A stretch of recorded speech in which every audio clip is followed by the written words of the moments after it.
Gémeaux, merci de me rejoindre pour cette extension. Très bon anniversaire à vous encore une fois. Alors, on va voir un petit peu comment clarifier ce tirage général. Le roi d'épée, ici, par rapport à vos choix, par rapport à vos choix de bonheur, nous explique que vous avez vraiment cette capacité à prendre les décisions, à trancher dans des situations qui peuvent parfois nécessiter que vous vous positionnez, pardonnez-moi, de façon ferme, de façon vraiment assumée et forte. Et puis, ce roi d'épée nous parle aussi dans votre état d'esprit de votre façon vraiment chirurgicale d'analyser les situations, de communiquer de façon très très claire sur ce qui vous communiquez sur là où vous avez envie d'aller pour vous sentir bien. C'est vraiment le sentiment que j'ai avec ces trois cartes. Et vous n'y allez pas par quatre chemins, hein. Vous allez droit au but. La communication d'un roi d'épée, c'est une communication qui est extrêmement limpide.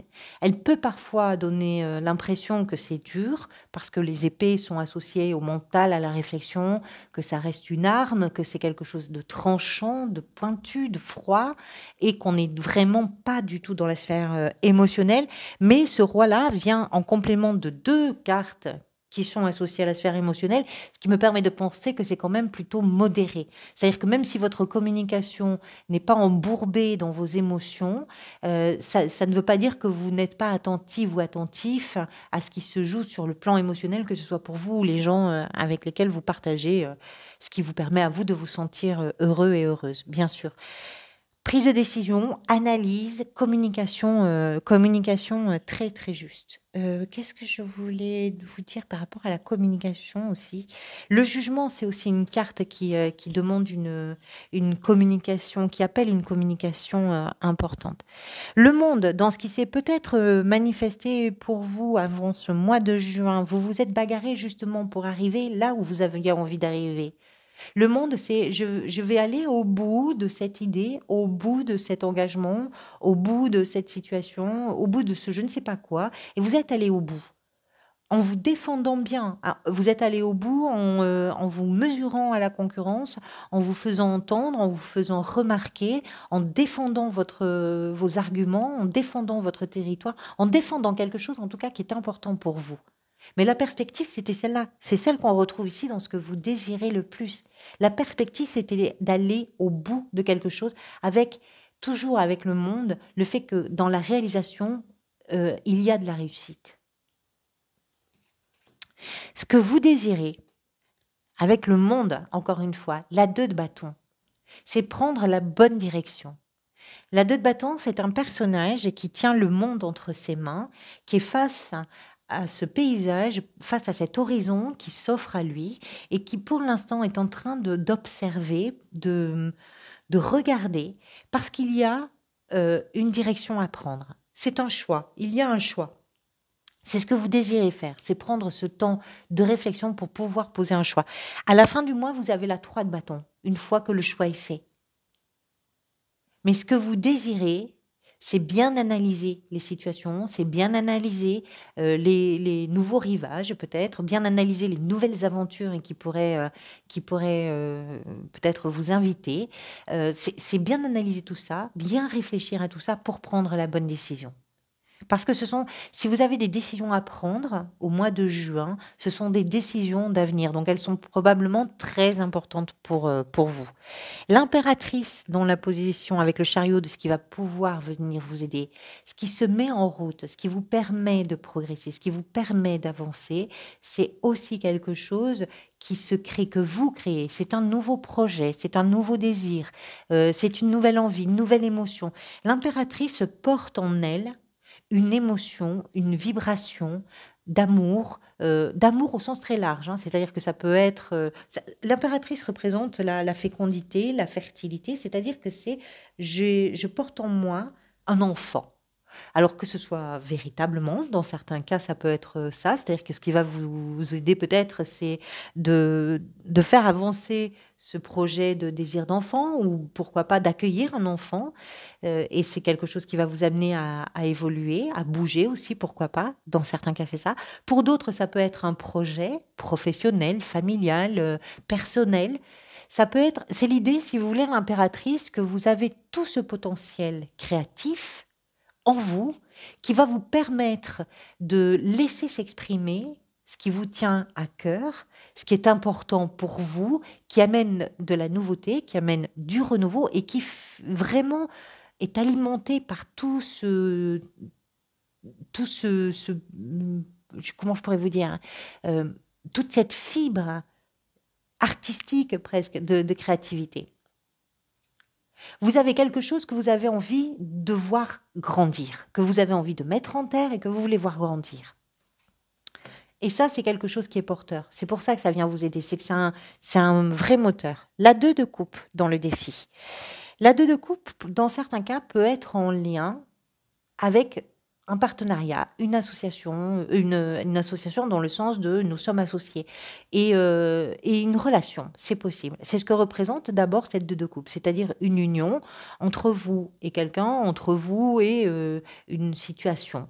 Une union qui est forte, qui est importante. Pourquoi? Parce que c'est quelque chose c'est quelque chose de nourrissant sur le plan émotionnel. Quelque chose de nourrissant, c'est quelque chose qui permet de grandir, qui permet de mûrir, qui permet de se construire. C'est quelque chose qui nous permet aussi d'avoir une forme de réciprocité dans ce que l'on vit.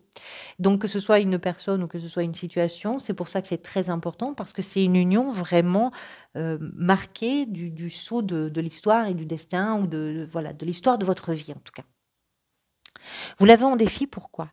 Peut-être que cette situation ou cette relation, c'est aussi quelque chose qui amène des limitations. Peut-être, peut-être. C'est aussi quelque chose qui peut être déséquilibré. Et ce déséquilibre-là va vous pousser ou vous obliger à réfléchir sur vos croyances, sur vos certitudes, sur votre façon de dépendre de la situation, de la personne, de votre relation, de dépendre de ce contrat qui vous lie à quelqu'un, mais qui est important pour vous. Alors ça ne veut pas dire une rupture, hein. Ça veut dire comment on fait face à l'arrivée d'une nouveauté, par exemple, dans cette histoire-là, sans la mettre en déséquilibre, hein, par rapport à des habitudes qui étaient devenues des habitudes contraignantes. Pourquoi pas? Le valet de bâton, dans le défi, mais aussi dans la sphère professionnelle.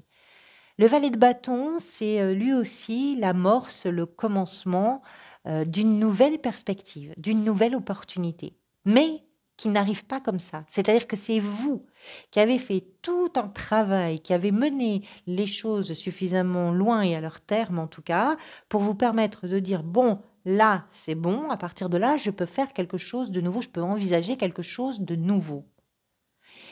Le bâton nous parle, puisque c'est associé à tout ce qui est enthousiasmant, tout ce qui est passionnant, tout ce qui est... C'est une énergie vitale. C'est le feu. Donc, il est peut-être question, dans certains cas, d'aller vers un nouveau projet, ouvrir quelque chose qui est vraiment exaltant pour vous, qui est en train de faire ses premiers pas, ou dans lesquels vous faites vos premiers pas, et qui va vous permettre effectivement d'aller vers quoi vous allez? Vers un roi de bâton, qui est une prise de pouvoir, qui est une prise de responsabilité, qui est un engagement sérieux. Mais c'est un commencement qui est déjà très prometteur finalement, et ça peut être effectivement la mise en place d'un nouveau projet pour certains et certaines d'entre vous, avec une gestion très efficace. Vous cadrez l'arrivée de cette nouveauté, de ce nouveau projet, de cette nouvelle idée. C'est vraiment, vous favorisez la possibilité d'amener ça dans votre activité ou dans votre recherche d'emploi ou dans votre gestion du quotidien. La 9 de denier dans la sphère sentimentale avec la 5 de denier.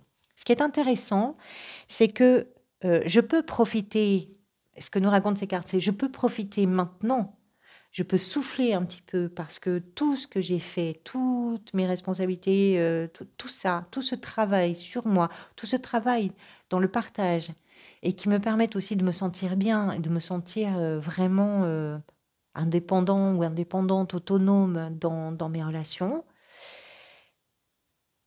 Je ne sais pas de quelle façon, mais c'est en lien avec une 5 de denier. C'est peut-être quelque chose qui a été motivé par vos peurs du manque. La 5 de denier, c'est j'ai peur d'être seule, j'ai peur d'être rejetée, j'ai peur de manquer, j'ai peur d'être humiliée, j'ai peur de ne plus avoir assez d'argent, de ne plus avoir assez de ne plus partager le territoire, d'être à l'abri. J'ai peur de ne plus être en sécurité. Quel que soit pour vous l'endroit où vous vous sentez en sécurité. Ce qui vous permet de dire aujourd'hui, tout ce que j'ai fait, tout ce que j'ai construit, je ne le dois à personne, je l'ai fait tout seul ou toute seule, c'est parce qu'à un moment donné, ça a pris appui sur la peur du manque. Et vous l'avez comblé, cette peur. La 5 de coupe, dans ce qui est peut-être en train de se manifester pour vous. La 7 d'épée, je vous parlais de ce ressenti d'avoir quelque chose qui n'est pas forcément clair, qui n'est pas forcément avoué, peut-être vis-à-vis de vous-même, hein, essentiellement vis-à-vis de vous-même. Et ce qui n'est peut-être pas clair et pas avoué peut être en lien avec cette 5 de coupe qui nous parle d'une instabilité émotionnelle. Cette instabilité, elle est due au fait qu'on n'est pas tout à fait capable de se tourner vers l'avenir. On est tout le temps en train de regarder le passé qui n'est plus, en train de regarder cette période que l'on a vécue, qui était bien, etc., mais qui s'est terminée en réalité. Et c'est peut-être que ce qui est en train de se manifester pour vous, c'est que tout d'un coup, vous allez être capable, et ça vous prend peut-être tout ce mois de juin, vous allez être capable de comprendre qu'il est temps de vous dire effectivement, et c'est peut-être ça que vous n'arrivez pas à vous dire, il est temps de vous dire, voilà, cette période est finie, la vie a de très belles choses à me proposer et j'ai de très belles choses à vivre. C'est de sortir de cette instabilité-là, qui est pleine de silence en réalité. La 3 de bâton, avec le jugement à la fin du mois, les décisions, les perspectives, c'est ce que vous êtes en train d'ouvrir en fait. La 3 de bâton nous montre un personnage qui tourne le dos à une période qui était celle de la 2 de bâton, c'est-à-dire qu'après la réflexion, c'est le temps de l'action. Alors vous ne savez pas vraiment ni vers quoi vous allez, ni quand vous allez y aller, mais par contre, avec la 3 de bâton, c'est je sais. Je sais qu'il y a quelque chose d'autre pour moi, je sais que c'est ce que vous faites en fait, c'est ça qui est en train de se manifester, c'est que vous prenez des décisions, vous faites une prise de conscience, une remise en question de vous-même, de tout ce que vous n'arrivez pas à vous dire. Et c'est peut-être quelque chose qui vous permet justement de vous tourner vers un avenir dont vous savez qu'il va y avoir de très belles choses. Il y a des perspectives, il y a quelque chose que vous savez à l'intérieur de vous. Voilà pour vous, amis Gémeaux. Merci encore beaucoup pour tous vos soutiens. En attendant de vous retrouver, prenez soin de vous surtout et profitez de l'instant présent. À très bientôt.